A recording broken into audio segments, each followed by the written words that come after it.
everybody, welcome back to Rider Groupie. You guys, it is getting to be fall and I'm excited for it. I'm so happy to see the cooler temperatures prevailing. I'm not ready for winter yet, but I do want some cooler temps, and I know you feel the same way. It is also getting time to prepare for, NaNoWriMo. It's coming, you guys, just a couple of months. Are you ready? Are you doing Nano? If you are, let me know in the comments below so we can all hook up and have our own little group of Nanoers this November. Well, today, you guys, I am going to be doing the last bit of the Light Keepers Tarot. I'm going to be doing the Major Arcana. And after that, we'll talk about what we're going to do in the future. I haven't had very many fresh ideas of things to put on this channel, but maybe there's going to be some stuff coming because, with Nano, there are books that are being written. There are things that are happening. So I'm really excited to bring you in, get the Major Arcana talked about, and then be sure and stay through the end of the video because I am going to be presenting the magic scarf. It's coming out this week as I record this, you guys. I'm so excited. I hope you've made plans to get your copy. It will be available in ebook and paperback. You can get it at all your local and digital retailers. I'll be right back with the tarot cards. As you can see, I've got my tablescape all ready for fall. Isn't it beautiful? I can't wait. I just love fall. Okay, so the Major Arcana for the Light Seers Tarot. The Fool. The Fool. Isn't she gorgeous? Don't you just love this? It's such a free feeling. It's like she's standing there just letting the wind blow her, and she's just completely free, and she's not worried about anything. I love this card. The next card is the Magician. The Magician. And if you can tell, this card, the person in this card is busily making things happen. The Magician is the card where all of the tools of the trade are at their fingertips, and they can take anything they need and turn it into magic. Turn that wheat into gold. The High Priestess. The High Priestess. This is the image that's on the box for the deck. And it's a glorious, glorious card. She's in meditation and manifestation mode. She's making stuff happen. Her crown chakra is open. The world is actually turning. I love this card. The Empress. The Empress. And this depiction is of Gaia, Mother Earth. The Empress is the fertile and productive card. This is where we literally feel the earth move as we go about our business, manifesting what we want. The Emperor. The Emperor. This guy looks like he knows his stuff. He's not too worried about anything. He's got it all within his control. The Emperor is someone who's pretty powerful. Emperors rule kingdoms, not just cities. The Hierophant. The Hierophant.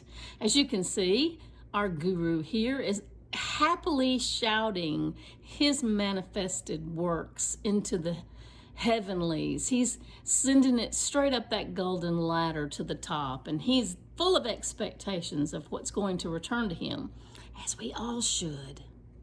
The Lovers. The Lovers. Well, now, as we all know, the Lovers card doesn't necessarily have to be romantic love. It can be a business partnership or a friendship. There's a lot of platonic things that can go on in a relationship, but it is the relationship card, and this depiction does kind of speak of romance. The Chariot. The Chariot. I like it when I get this card because it means something fast is coming my way. Good news, manifestations, great things. And so if you see our guy on top there, he's not even holding on to reins. This is kind of a runaway chariot that's carrying him wherever they want to carry him. And so maybe that's what we should do, is be a little more free and let go of the reins and let the universe carry us a little bit. This is an interesting card, the Strength card in this deck. Generally, it's a woman. Sometimes it's a man with a lion. And they're trying to open the lion's mouth to show that they're stronger than the lion. Here, the character is being accompanied by a lamb, showing our strength comes from our weakness sometimes. Sometimes it's showing us that we don't have any weakness when we're kind and compassionate, and we should always be solidly loving to one another. Hermit. The hermit. This is someone who is sitting out in the darkness all alone, and they really are manifesting. They've got a golden light around them, and they have got their eyes closed, and they are really, really taking time for themselves to see what they can bring out of the universe. And we all should be in manifestation mode, you guys. If you're not meditating, why not? The wheel, sometimes called the wheel of fortune. The way I look at the wheel is it's like the wheel of time, ever moving, ever turning. Sometimes you're under the wheel and sometimes you're on top. In this card, she's definitely on top. Justice. She's got the scales and she's got her sword that she's holding the little cups on it to keep them in balance.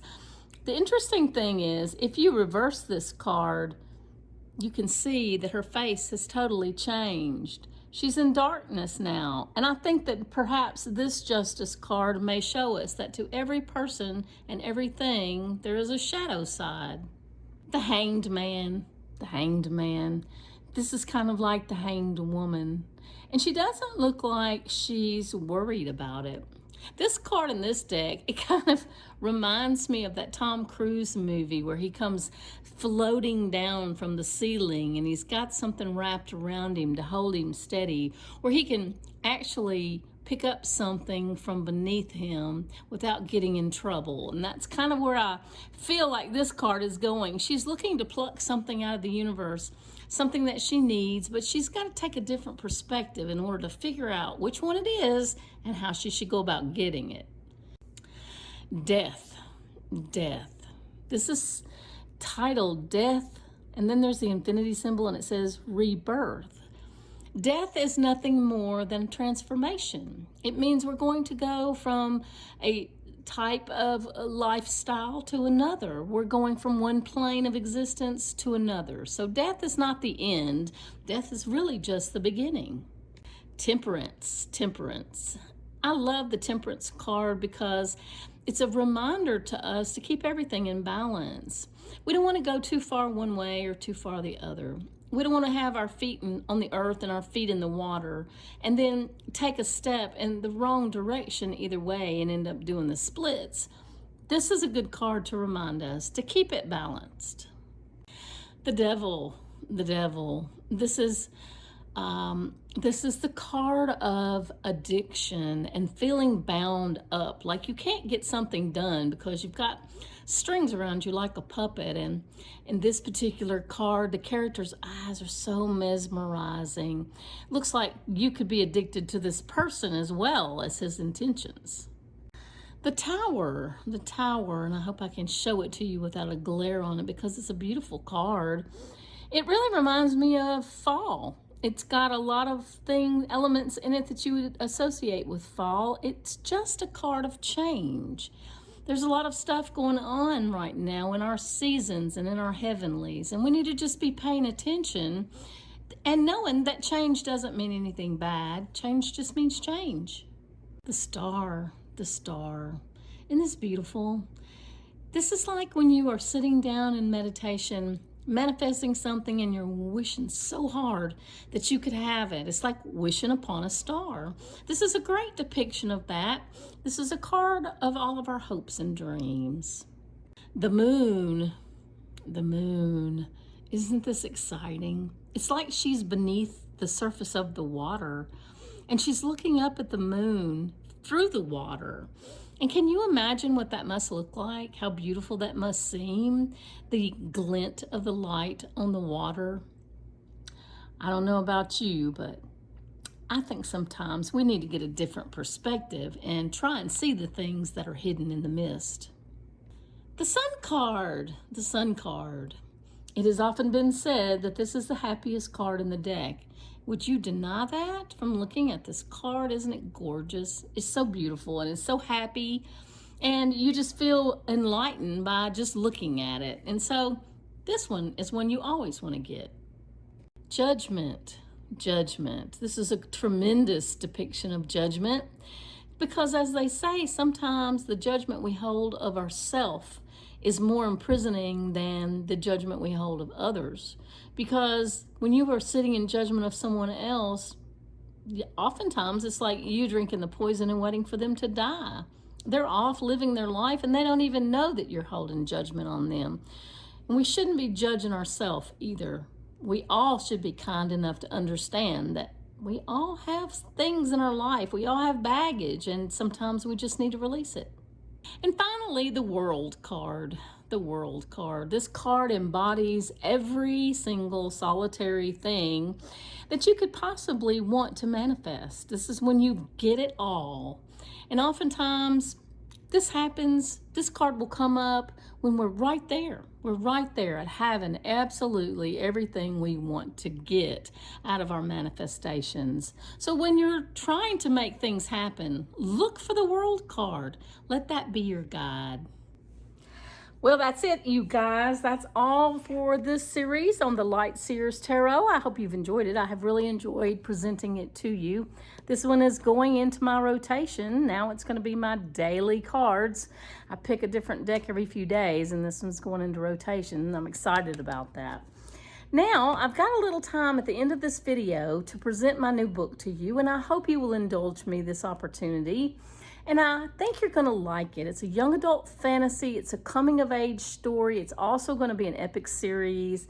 I have got such great high anticipation of delighted readers.